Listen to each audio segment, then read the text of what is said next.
क्या आप फ्रांस की सिटीजनशिप हासिल करना चाहते हैं? तो जी हाँ। अब फ्रांस की सिटीजनशिप लेना मुश्किल काम नहीं रहा। अब वो क्यों?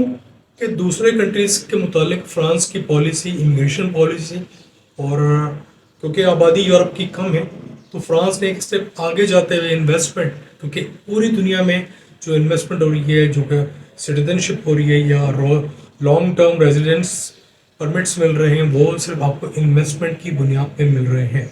लेकिन फ्रांस ने एक नया प्रपोजल सामने लाए हैं कि कोई इंसान अगर फ्रांस में मूव होना चाहता है, रिहाइश इख्तियार करना चाहता है, रहना चाहता है, तो वो सिर्फ अपना बैकग्राउंड $5,000 या 5,000 यूरो अपना दिखाए कि उसकी मंथली इनकम 5,000 यूरो है।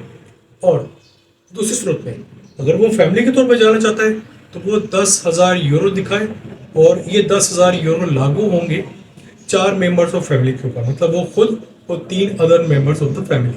ठीक है, बात समझ में आती है? या तो 5,000 इंडिविजुअली, या फिर अब 10,000 पूरी फैमिली के लिए, और फैमिली ऑफ 4 पीपल, ये हो गया। इसके साथ साथ आपको 1 लाख यूरो बैंक में जमा कराने होंगे, और वो आपकी सेविंग होगी। ये सेविंग अकाउंट बैंक में खुलेगा। अब ये आपका अमाउंट बैंक में सेव रहेगा, कोई इंस्टॉलमेंट नहीं, कोई इन्वेस्टमेंट नहीं। याद रहे, फ्रांस का पासपोर्ट, फ्रांस की इकोनॉमी, फ्रांस पूरे ईयू में टॉप 1 टॉप 2 में आता है। और लेकिन पूरी दुनिया में फ्रांस का जो पासपोर्ट है वो नंबर 3 शुमार होता है। हेनले इंडेक्स के हिसाब से, यह हेनले इंडेक्स है, एक पैरामीटर है जो कि पासपोर्ट की रैंकिंग है, पूरी दुनिया को कंट्री वाइज रैंकिंग में जांचता है कि कौन सा कंट्री किस रैंक में आता है। याद रहे, फ्रांस का पासपोर्ट इतना स्ट्रॉन्ग है कि आप किसी भी वीज़ा फ्री एंट्री, मतलब 190 कंट्री में आप विदाउट एनी वीज़ा आप दाखिल हो सकते हैं, और कुछ अरसे तक रह भी सकते हैं। उनमें प्रोमिनेंट कंट्री यूएस, कनाडा और यूरोपियन यूनियन के बहुत सारे कंट्रीज शामिल हैं। आपको अब करना क्या होगा कि अगर आप ये क्राइटेरिया पूरा करते हैं, मतलब 5,000 यूरो एक बंदे का, या 10,000 यूरो आप दिखाते हैं मेरी 10,000 यूरो अर्निंग है, अप्रॉक्सीमेटली जहाँ जहाँ आप रहते हैं उसको इक्वल कर लीजिएगा कि 10,000 यूरो या 5,000 यूरो कितने का पड़ेगा आपको। अगर ये क्राइटेरिया, और 1 लाख इन्वेस्टमेंट, 1 लाख यूरो आपको बैंक में करने पड़ेंगे।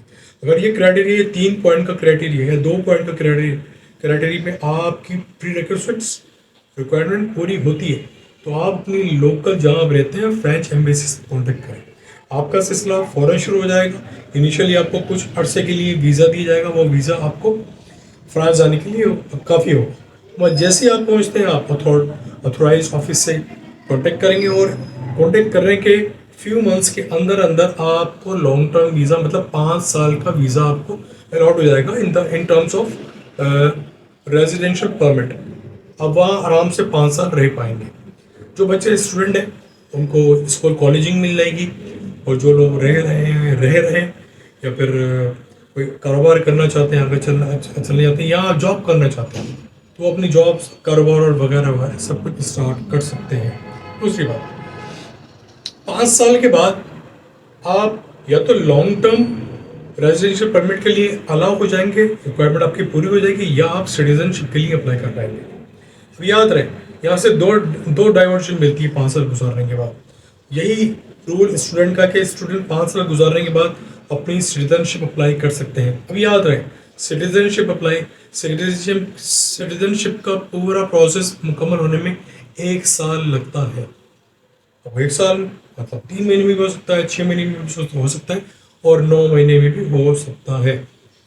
अब 5 साल के बाद आपने long term residential permit apply कर दिया 10 साल का, उसमें आप लग गए, और उसी के दौरान आपने अगर सिटीजनशिप अप्लाई कर दिया तो वो प्रोसेस भी स्टार्ट हो जाता है। तो मेरी रिकमेंडेशन है ये कि डे बाय डे पूरी दुनिया में इमिग्रेशन आसान हो रही है, लेकिन गेम में सारा पैसा होगा। ये कंपैरेटिवली एक अच्छी ऑफर थी, जिसके लिए मैं आपको रिकमेंड करूँगा कि आप इसको अप्रोच करें। बिल्कुल आसान सा तरीका है, कोई मुश्किल नहीं है, लेकिन बात है पैसे की कि आपके पास इतना पैसा है जो मैंने आपको बयान किया। अगर इतना पैसा है तो आप पहली फुर्सत में अपनी लोकल एम्बेसी से कांटेक्ट करें, लोकल कॉन्सुलेट से, हाई कमीशन से कांटेक्ट करें। आपको एम्बेसी का अमला फैसिलिटेट करेगा, आपको हेल्प आउट करेगा और आप इस असर में अपनी ज़िंदगी, अपने बच्चों का करियर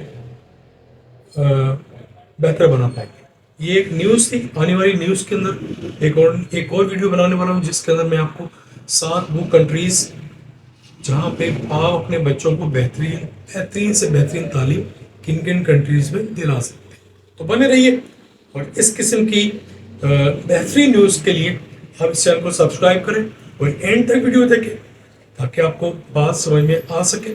कोई स्पेशल टॉपिक पर वीडियो बनाना चाहते हैं जो आपको इन्फॉर्मेशन दरकार हो, नीचे दिए कमेंट सेक्शन में अपनी इंक्वायरी इनपुट कर सकते हैं। मिलते हैं अगले वीडियो में। Thank you very much.